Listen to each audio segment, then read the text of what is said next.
Local health center is keeping its doors open to offer services to the community. Elizabeth Alvarez is live in Bankers Hill with those details for us this morning. Good morning, Liz.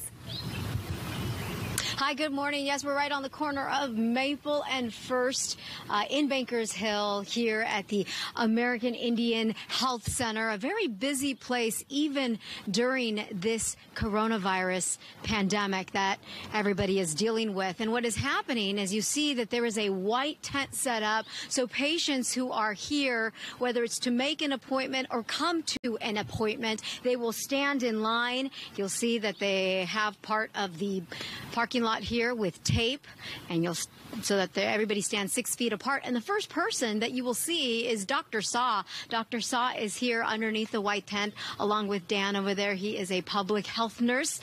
Dr. Saw, good morning. Tell us about this process. When patients come here to the center, what happens? So when patient calls before they come in, and if they have any symptoms, they will let us know ahead of time. So I'll be ready like this, and we'll meet them at the parking lot, and they will be ushered to the parking spot, and I'll see them at the parking lot. If do not have any symptoms, everybody will be screened, and then once they are screened negative, then they can proceed with the appointments. Okay. What happens if they come by and they do have COVID-19 symptoms? What happens to them at that point? Right. So CDC and then our local health department gave us a guideline how to approach in terms of testing. So currently we are testing on the priority basis. So people with the symptoms, especially the one with a higher risk, like healthcare workers, as well as homeless people, elderly people, people with the chronic conditions with hypertension, diabetes, and COPD, and they will get testing done according to the CDC guideline. If the symptom is mild, they will be asked to stay home, and we'll be following them on the phone. And we do have people like Dan, who is a public health nurse.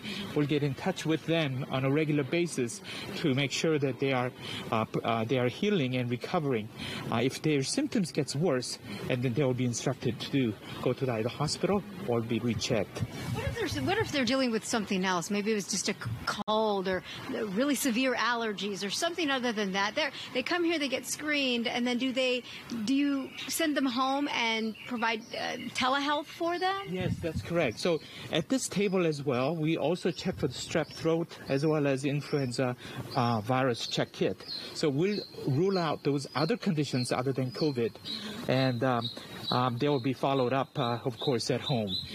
Okay, very good, very good. And Dan, if I can just have one word with you really quick, because I understand as a public health nurse, and this center doing telehealth, like so many other, there's telehealth for medical needs and behavioral needs as well. And you also take it a step further, though, and when you can make home visits, is that correct? And how does that work? Well, sometimes our most vulnerable patients can't come to the clinic to begin with, and their caregivers can't facilitate their health care. That's where the home visit comes in, and we go to the home and care for the patients right there in their home, so that doesn't always supplant a visit to see the provider, but as a public health nurse, I can be the eyes and ears of the provider doing telehealth. Very good. Thank you. Thank you for sharing that. Thank you to Dr. Sung, who explained how this process works. And there's also wellness appointments via telehealth going on. In fact, coming up in the next hour, we're going to go upstairs where there is a wellness course, if you will, or I guess you can consider it a therapy session, a wellness therapy session. We're going to see how and what that looks like coming up in the next hour. We're live this morning in Bankers Hill. We'll send things back to you. All right. Thank you, Liz. Appreciate it.